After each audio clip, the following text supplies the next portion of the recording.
அரிசியே சேர்க்காம ரொம்ப ஹெல்த்தியா சூப்பர் சாஃப்ட் அண்ட் ஸ்பாஞ்சியான ஒரு இட்லி செய்ய போறோம். இதுக்கு சோடா கூட நான் சேர்க்கல. கார்ப்ஸ் இல்லாம ஒரு குட் சோர்ஸ் ஆஃப் புரோட்டீனுங்க இந்த இட்லி. எப்படி பண்றதுன்னு பார்க்கலாம். பாசி பருப்பும் உளுந்தும் 3 மணி நேரம் ஊற வச்சுக்கணும். எந்த கப்ல வேணாலும் நீங்க மெஷர் பண்ணிக்கலாம். 1 கப் பாசி பருப்பு எடுத்தீங்கன்னா அதுல 1/4 கப் உளுந்து மட்டும் சேர்த்துக்கோங்க. ஒரு சிட்டிகை வெந்தயம் சேர்த்துக்கலாம். ஊர்ன பருப்பை மிக்ஸி ஜார்ல சேர்த்துட்டு 2 இன்ச் இஞ்சி, ஒரு பச்சை மிளகாய், கொஞ்சமா தண்ணி, 1 டீஸ்பூன் உப்பு சேர்த்து நல்லா அரைச்சுக்கோங்க. இட்லி பதத்துக்கு அரைச்சிட்டு ஒரு 6 மணி நேரம் நீங்க புளிக்க விட்டுருங்க. இதை வெறுமனே இட்லியா ஊத்தி சாப்பிடுறதுக்கு கொஞ்சம் போரிங்கா தான் இருக்கும். சோ இதுக்கு ஒரு தாளிப்பு சேர்த்துக்கலாம். 2 டீஸ்பூன் எண்ணெயில கடுகு, உளுந்து, கடலை பருப்பு, சீரகம், கருவேப்பிலை, கொஞ்சமா பச்சை மிளகாய் இது எல்லாத்தையும் வதக்கி உள்ள சேர்த்துருங்க. இது கூடவே தூளா கட் பண்ண கொத்தமல்லியும் கொஞ்சமா கேரட்டும் சேர்த்து நல்லா மிக்ஸ் பண்ணிட்டு இட்லி ஊத்திடலாம். இட்லி பாத்திரத்துல எண்ணெயை தடவிட்டு இந்த இட்லியை ஊத்திட்டு யூசுவலா நீங்க எப்படி இட்லி வேக வைப்பீங்களோ அதே மாதிரி 10ல இருந்து 12 நிமிஷம் வேக வச்சு எடுத்துக்கோங்க. இந்த இட்லி டயட் இருக்கிறவங்க கூட தாராளமா ஜிம்க்கு போறதுக்கு முன்னாடி 2 இட்லி சாப்பிட்டுட்டு போலாம். இட்லி வேகிற டைம்ல ஒரு இன்ஸ்டன்ட் சட்னி எப்படி பண்றதுன்னு பார்க்கலாம். ஒரு வெங்காயம், ஒரு தக்காளி, சுடுதண்ணில ஊற வச்ச 4 காஷ்மீரி காஞ்ச மிளகாய், கருவேப்பிலை, கொத்தமல்லி, 1/2 டீஸ்பூன் உப்பு, 4 பல் பூண்டை நல்லா அரைச்சுக்கோங்க.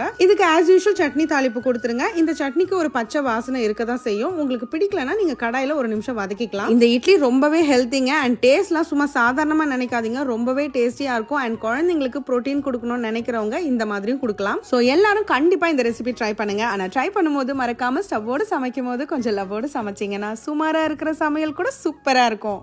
எப்படி?